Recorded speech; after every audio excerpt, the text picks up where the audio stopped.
Free holies, everybody. I have had the worst luck of all time filming this episode. I don't know what's going on. I don't know if it's the spirits that are not wanting me to. I don't know if it's just fate that this episode is not supposed to be.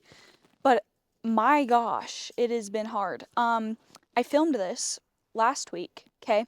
Thought it was a beautiful episode. So excited about it. I looked at the footage and it's blurry. Completely blurry. I don't know why. I don't know how. I'm pretty good with cameras. I'm the one that sets all of my studio space up. And it's blurry. Then, today, I'm filming.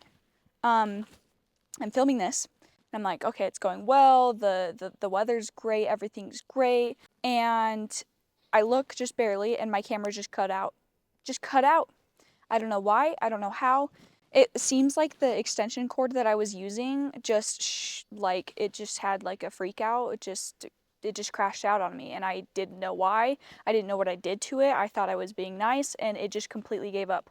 Gave up on the show, gave up on me. So I fired that extension cord, hired another one. Hopefully this person, or this, hopefully this extension cord will stick around, and maybe I will give it a raise if it sticks around and it does a good job. So let us hold hands. Just kidding. Just like, let us hold hands and pray. Actually, to that effect, I've been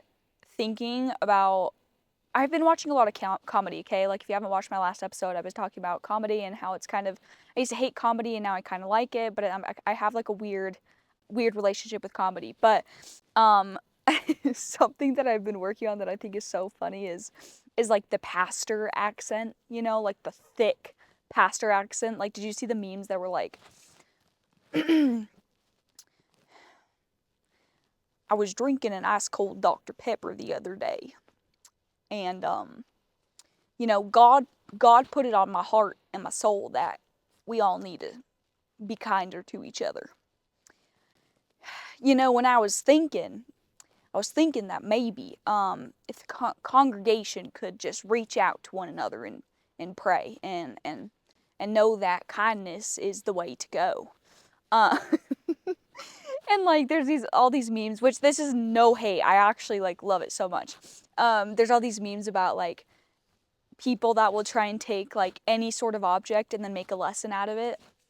And I don't know, it was funny. It's just funny, okay? Hate it if you want, but it's funny. And why was I even talking about that? I literally don't even know. I feel like I talk in circles, and if you get it, you get it, and if you don't, you don't, and that's totally fine.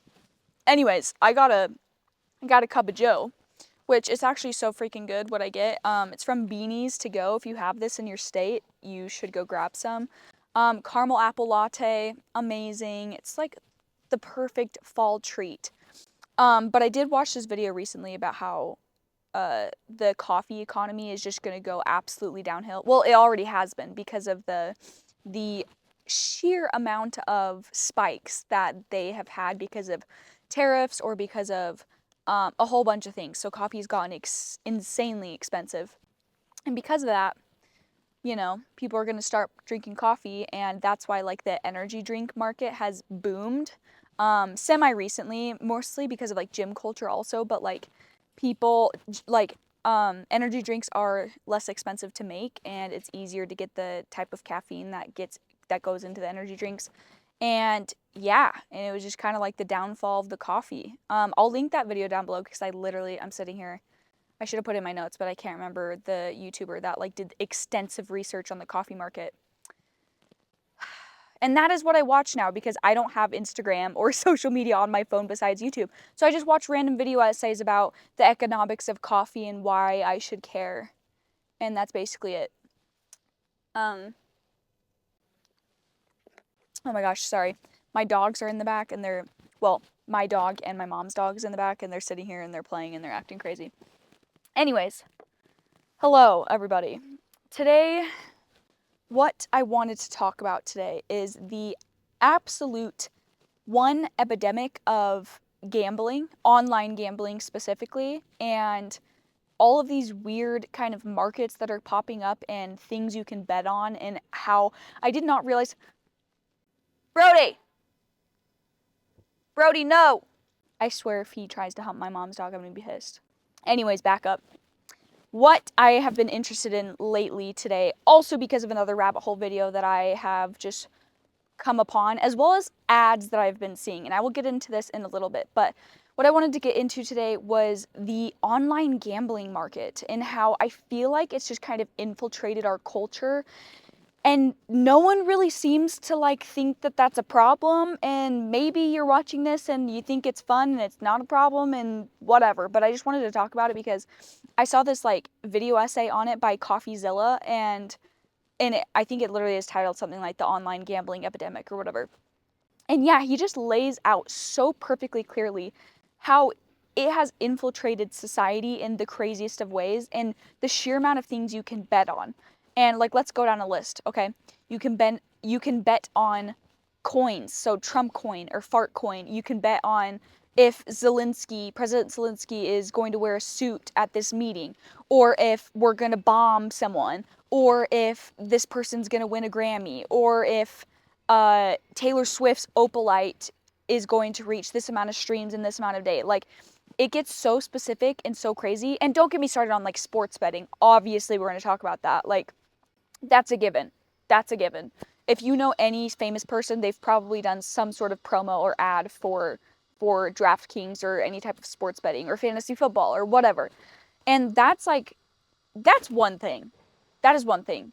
But like betting on pop culture or politics or things around the world, like it just seems it's too much. It just seems like it's too much. And I gotta reel it back for just 2 seconds because if you haven't seen this, which I feel like you have, but if you haven't seen it, I just gotta say, for those of you who are using AI in your advertisements and not saying that it is AI, count your days because it has become one of my biggest pet peeves in life when I go on YouTube because I don't have social media. I delete it off my phone unless YouTube, is kind of a source of social media. But anyways, I see so many ads from so many big businesses and it's clearly AI and it'll be some sort of freaking ad for like Orange Theory or Kalshi or what is the other one? There was one that I saw and it was this guy that was AI generated and he was literally in like dentist clothes and they were selling like teeth whitening strips, and it didn't say anywhere that he was AI generated or there's all these like fake testimonials from people that literally don't exist. And like nowhere in the ad, because I watch because I'm curious if they have to say like legally. Nowhere in the ad does it say like this person that's giving a testimonial on this thing is AI generated. They're not even real. Or like, I don't know. Is that weird? Is that so weird? Also, the sheer amount of Kalshi ads that I've just seen, like it makes sense why they have unlimited funds for marketing. That as well as DraftKings and whatever. Like, I can't watch a podcast without DraftKings ad coming up. I can't watch a YouTube video without a Kalshi ad coming up about how you can bet on whatever. Okay? Okay? And I kind of wanted to just like live Google with you guys me going on to Kalshi because I don't know. I want to explore a little more. It's not my cup of tea. I don't know a lot about it, but I want to know how odd it actually is. And come to find out, I think there's another platform. I think it's called Poly Markets that does the same thing. And what's crazy about them, which don't quote me on this, obviously I'm not trying to be a journalist here, but what's crazy about them is I do think that they are finding loopholes to get into states that usually don't have online gambling legalized for either the whole population or like certain age groups. And they're like getting around that in certain ways. So you can gamble actually when you're 18 instead of when you're 21. And you can online. Y'all, I can't catch a break. My car's parked over there, and then all of a sudden the lights turned on, so I needed to get up and turn those off, and now there's a construction going on next door. Again, I don't know what it is about this podcast episode specifically, but it is just, I don't know if it's meant to be. Maybe the Kalshi freaking gods are wanting me to not talk about this. I don't know. But anyways, without further ado, I really want to just like live look up Kalshi. I just want to like see what we have going on here and why this is the case. Okay. Kalshi. I just want to see what you're able to actually bet on. Because I've never, like, obviously, I don't know a whole lot about this. Oh my gosh, total event volume. Okay, so it says, will the Supreme Court rule in favor of Trump's tariffs? Total volume over $500,000 on just that one bet. Is that true? Maybe I'm reading this wrong, but it seems like that's the case. If that's the case, that's absolutely what? That's absolutely absurd. Oh my gosh, I can't speak. Let's see. Let's go to culture. Let's see what's happening in culture here. Top Spotify artist of the year. Bad Bunny 94%, Taylor Swift 6. Total event volume over $2 million. Is this true? Is that true? That is okay. I gotta calm down. Let's see.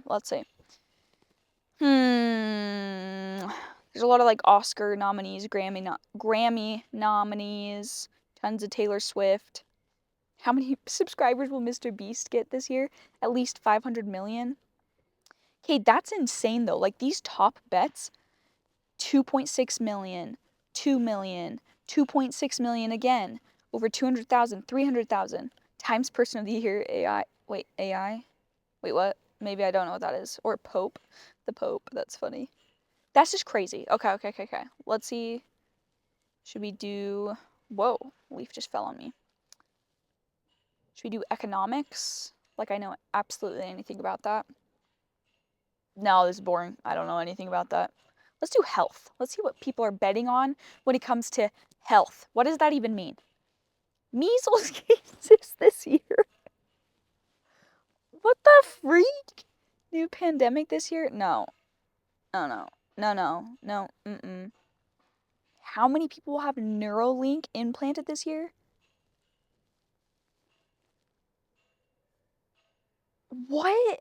What? Okay, if you are a person that online gambles like stuff like this on Kalshi, can you explain that to me? Can you explain to me what's happening? Why that's the case? Why? Just why? Like what? At that point, just like go with your friends and make bets on the sides about dumb stuff. Like this just seems so... This really does seem so weird to me. I don't know. I don't understand it. I've never even understood like sports betting in general, but this seems a little weird. Okay? And like I sit here and I think I mean, if you don't know me, which you should at this point, I think about all of like the implications of this when it comes to just people, and I'm just like, one, gambling obviously extremely highly addictive and nobody's really like talking about that a whole lot. Two, like just when it comes to society, how is that going to change society? And really, like I really mean that. Like how... Cuz I mean, I don't want to get like so grim here, but like people are very much struggling right now. And inflation is freaking ruining everything. Obviously for like all of us, it's getting harder and harder to own a house and pay rent and all these things. And you talk about like ways of escapism, okay? And especially like my generation, how we are already finding so many ways to escape. You know, we love escapism, whether it is through gaming, through gambling now, online gambling and Kalshi, or through social media, like doom scrolling. Obviously, that's why I deleted social media off of my phone, is because of that, because I realized that all I wanted to do was like numb myself. But then I think about like, okay, why are so many people going towards this specifically as a vice?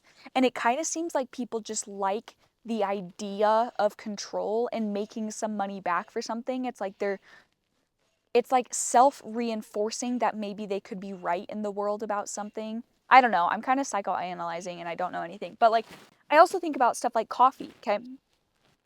There's a lot of people out there that are like, oh, if you're struggling, like, you shouldn't buy your $7 latte every single day because that's why you can't afford a house and that's why you can't afford to live and whatever. And I like to say to those types of people, I'm just like, there's two things. One, I understand what you're saying. Obviously, like, be good with your money. Don't spend money on, like, pointless things. But then I sit here as a Gen Zer, pretty sure I'm Gen Z, And I'm like, there's just some things that are just worth the money. And obviously that's a given. But what I mean is my $7 Lost Hay pretty much keeps me together every single day. You know, it's like my little treat that I just don't want to let go of. And I feel like with how accessible this type of online gambling is going to become, and already is, like, that's kind of the idea, is like people feel like hopeless. They feel like they can't get ahead in any way, shape, or form. And so it's like, oh, might as well put $5 on this, or $10 on this, or whatever, not knowing that it's really going to add up, but it's just like, it's like kind of their last resort. It feels that way, at least. Like, it feels like, if I could put this concisely, which clearly I can't and I haven't been, if I can put it concisely, it feels like a healthy society wouldn't be on Kalshi. A healthy society wouldn't be on poly markets. It wouldn't be successful. And it kind of just, it's a good, like, glaringly obvious point that since these things are so successful and nobody's really talking about that, it does seem like a red flag for where society is. Maybe I'm sounding the alarm to literally nobody.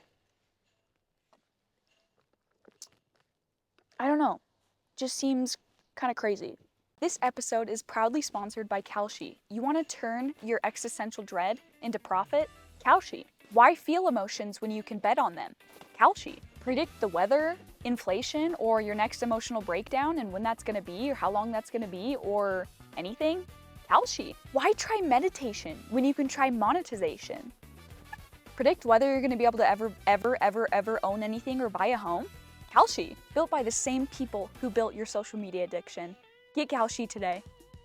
Please give them your money because use code GamblingAddiction20 at checkout today and make sure you mention me. Okay, obviously, I'm freaking kidding. I'm not. Kalshi, don't sue me. I am not bought and paid for by Kalshi or DraftKings or anything. I just thought that was funny. Yeah, that's pretty much it. I thought that was funny. I don't know. It just seems weird. It just seems a little weird. Seems like there's everything everywhere all at once. That's what culture feels like today, which is what I'm going to get into next. So obviously I'm incredibly late to the train of the movie Everything Everywhere All at Once. I watched it 2 days ago and I watched it twice in 2 days because it was that good, and I had to show my husband because it just was so good that I couldn't explain it. And at first I was like, is it weird? Is it too weird? Or is it good? Do I like it? Or is it just like a little bit too out there? And I have landed on, I absolutely love it. And it's insane that they were able to film that. I can't believe, okay, pause. If you haven't seen this, I'm going to try and not give a ton of spoilers. Maybe I will. Maybe fast forward this part if you haven't seen it. Or listen along and I'm going to talk about it. Yeah, I might give spoilers. I don't know. This is just warning, okay?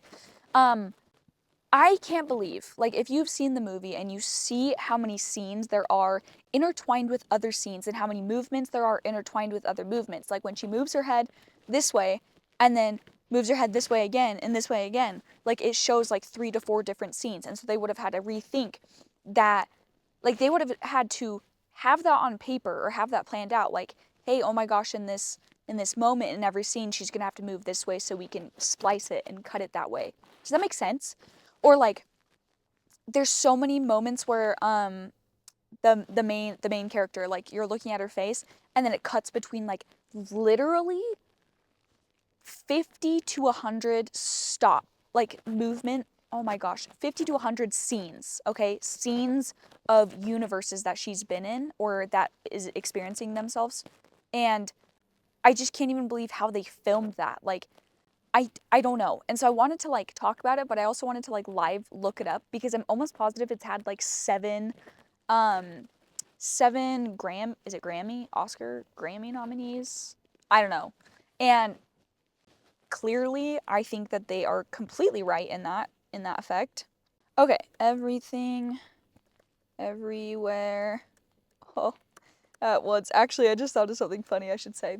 Okay, so after I had watched Everything Everywhere All at Once, I was talking to my mom, or I was texting my mom. My mom was texting me, and we were talking about a show that she was watching on Netflix. And so I had texted her back, and I was like, "Have you seen Everything Everywhere All at Once?" And I saw her like three bubbles like go up, like she was typing something, and then she stopped, and then she started again, and then she stopped. Like it was, I was like, "Is she gonna respond or not, or is she busy?" And then she had called me like 5 minutes later, and she was like, hey, I kind of feel like this is a question that like is like you need a call for. Like I feel like that's like a really big question to text about. So like, what do you mean? And obviously not knowing that that is literally a movie. And so when I said, have you seen Everything Everywhere All at Once? It wasn't a deep existential question of just everything. It was a question on as if you've seen that movie or not, which I thought was hilarious, and obviously she thought was freaking hilarious. But anyways, Everything Everywhere All at Once. Let's see, awards.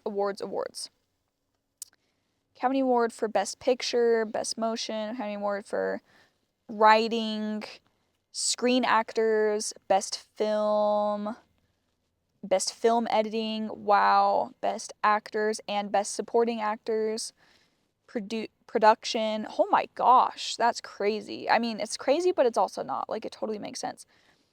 Everything Everywhere All at Once won 7 Oscars, including Best Picture, Director, 3 acting awards. The film also won the Best Original Screenplay, Best Film Editing, Best. Wow. I mean, clearly that makes so much sense.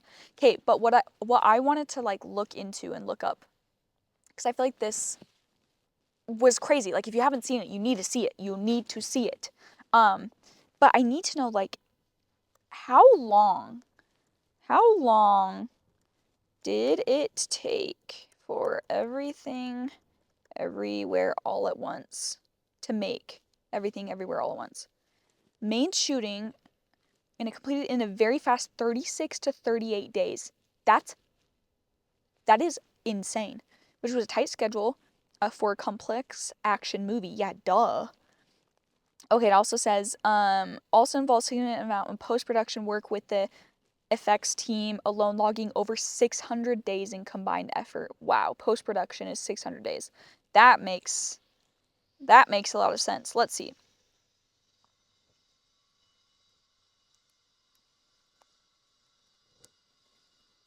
It's funny. Wait, what? Was this a fast shoot? Okay, let's see. Um,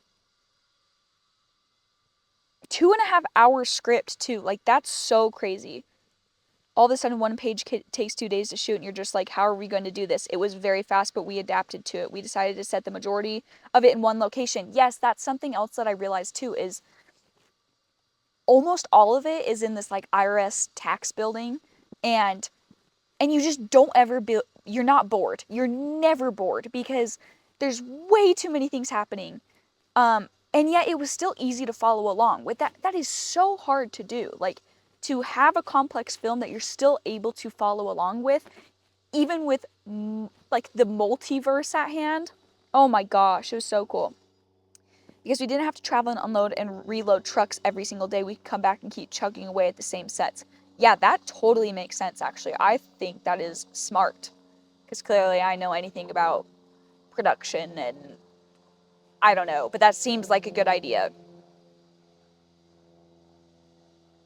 I just need to, like, honestly, without the podcast, I just need to go into, like, hot dog fingers. Oh my gosh, that part was so weird. It actually was weirding me out so bad. Like, I actually can't even talk about it. Her hot dog fingers, if I was the actress in that and I had to like play that, I don't think I could. I think you would have to cast someone else. That literally makes me gag. Why is it making me gag? Created a multiverse with $14 million. The creative team behind A24's, oh, I didn't know it was that. Highest grossing movie ever, shared house swapping. No. Okay. Anyways,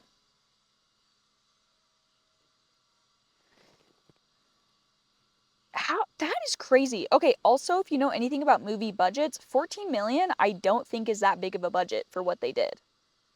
A24 is such a good what are they? A filming production film agency? I don't know what they are. They're amazing. That's so cool. But anyways, when it comes to like actual the actual plot of Everything Everywhere All at Once. There's so many things I loved about it. So many things. And I sit here and I think about like how many lives that we all want to live, and how like there's a phrase of like, oh, I've lived many lifetimes in my one life because of how many things I've tried and done, which I think is the right way to do things. I think you need to go try so many different things to even know what you like, you know? And I feel like in this society and culture, it's like, no, you need to pick one thing, stick with it forever, and that's it, and then retire after that one job after 50 years, and that's it. That's who you are. It's like, you are a specialty doctor, you are a tax accountant, and that's it. And I so don't believe in that, because, I mean, for many reasons.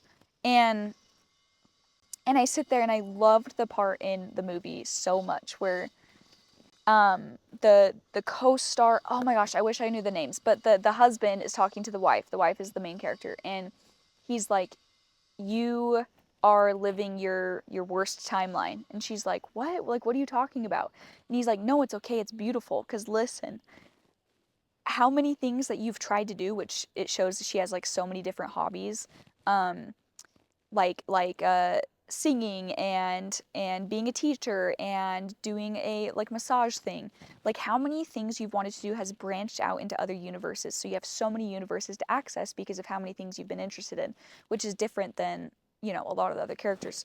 And I feel like that's me. I feel like that's me and a lot of other people, like, and I feel like that's sometimes the only way you're going to know what you want, and you're going to know what you don't want, is if you try a bunch of things. Like, I feel like there's people that just know, like, they just come out of the womb and they know what they want and they know what they want to do. And I freaking have always wished that I was that person.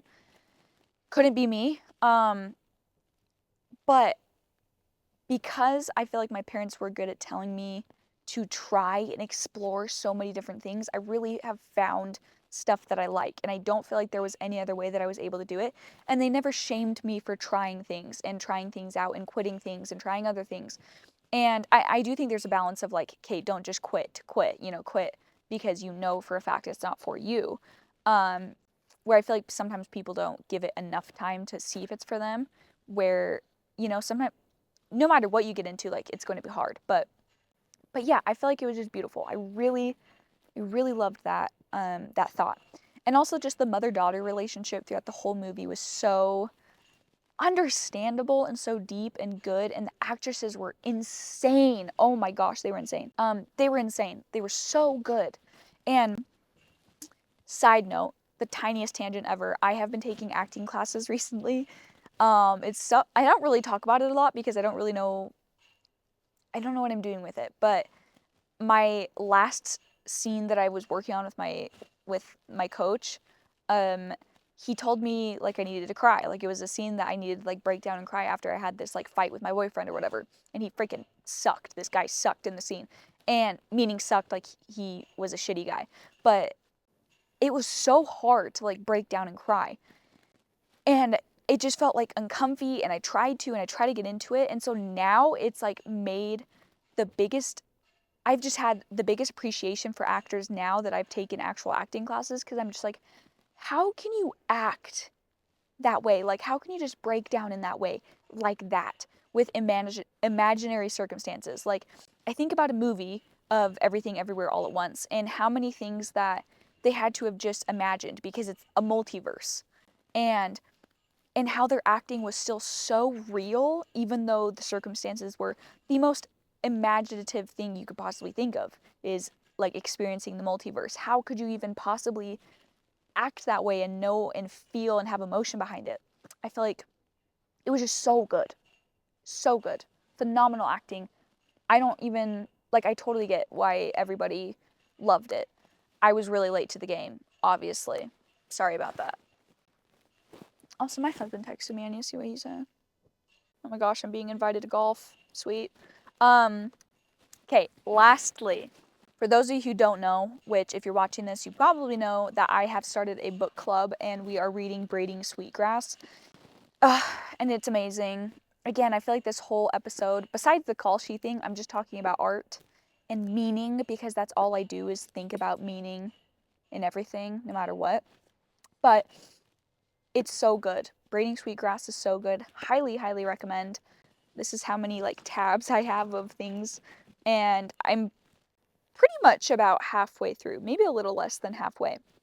And I wanted to read this specifically for the podcast because I thought it was so beautiful, and I think this is going to be a segment, a book club segment. So if you would like to join me in our book club segments, go ahead, pick this book up, start reading it, as well as let me know what other books you think I should read, because I would love that now that I am actually reading again because I've deleted all social media, which if you haven't done that yet, highly encourage you to delete it off your phone or use screen time apps or whatever. I feel so much better now that I'm actually reading physical books again. And I like audiobooks. I think they're fine and I still listen to them, but I think there's really something different about picking up and reading a physical book. I feel like for your brain to slow down, because you can't do anything else while you're reading a physical book.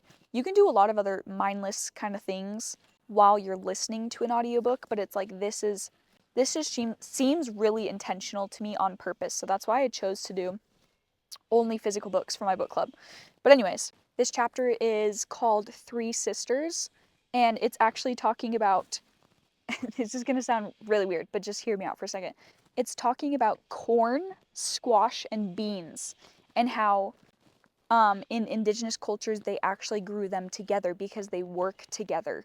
And there's like very weird ways in which they work together so all of them can grow, and they will protect each other from pests, from weeds, from everything because of the way that they grow together.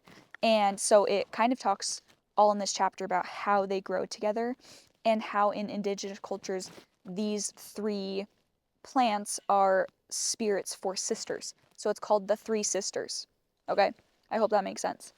But there's just this tiny little thing that it says here that I thought was so cute for life. And it's such a good reminder. And if you're listening to this and you're not really listening, I urge you to just listen to this. Maybe this is a sign for you. Maybe this is what you need to hear for whatever reason. So it says, it's tempting to imagine that these three sisters are deliberate in working together, and perhaps they are, but the beauty of the partnership is that each plant does what it does in order to increase its own growth. But as it happens, when the individuals flourish, so does the whole.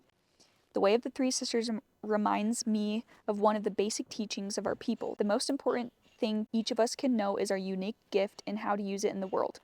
Individuality is cherished and nurtured because in order for the whole to flourish, each of us has to be strong in who we are and carry our gifts with conviction so they can be shared with others. Being among the sisters provides a visible manifestation of what a community can become when its members understand and share their gifts. In reciprocity, we fill our spirits as well as our bellies. So beautiful. Oh, it's so good. Oh my gosh, I had to stop again. My dog needed my attention. Everybody, this is Brody. We love Brody here. Here's the thing. I don't really know where that fits in, but it's just a segment I would like to say to you guys. So every time I'm reading one of my book club books, I'm probably just going to tab a few things about what I like about it. But anyways, Brody, come here. Hi. So this is Brody. He is actually, if you don't know, he's my co-host. What do you like to say about that, huh? Do you have anything to say? I actually rescued Brody, and so I used to want like a purebred golden retriever from like really nice breeders or whatever, and so I was like looking all around for really nice breeders, and then I just had the biggest feeling that I wanted to rescue. I had never rescued a dog before, never even owned my own dog before, and I just had the biggest feeling to like start searching in like rescue places. So I met this lady in Texas, or I had met her like online and I was texting her, and I still wanted a girl dog, okay? And I was like, do you have any girl golden retrievers that need to be rehomed, or like girl dogs or whatever? And she was like, I don't know why, but I have the biggest feeling that I need to just show you Brody. I don't know why, but he's the best and we all love him, and I feel like you're gonna love him even though like you want a girl dog and you basically want complete opposite of what Brody is. And I met him. I met him for literally 15 minutes, and I was like, yep, that's him. That is him. That is my baby. That is my dog. He simply is the best. He doesn't bark doesn't chew up anything, so nice with kids, so good with pets, is so sweet. Like, all he wants is just attention. That's all he wants is love and affection. And yeah, he literally is the best. I don't even know if I could own another dog because of how good he is. But yeah, I love him. Yeah, that's pretty much it. It is officially not spooky season anymore. It is the season of Thanksgiving, and I'm actually going to read something else later on in Braiding Sweetgrass, so stay tuned for that.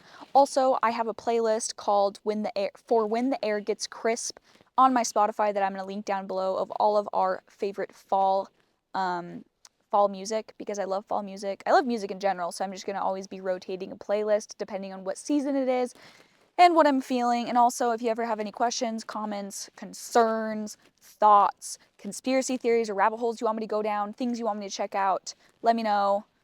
And yeah, if you want to bet on Kalshi, go to Kalshi. No, I'm just kidding. I don't have any sponsors yet, but I will. I will have sponsors.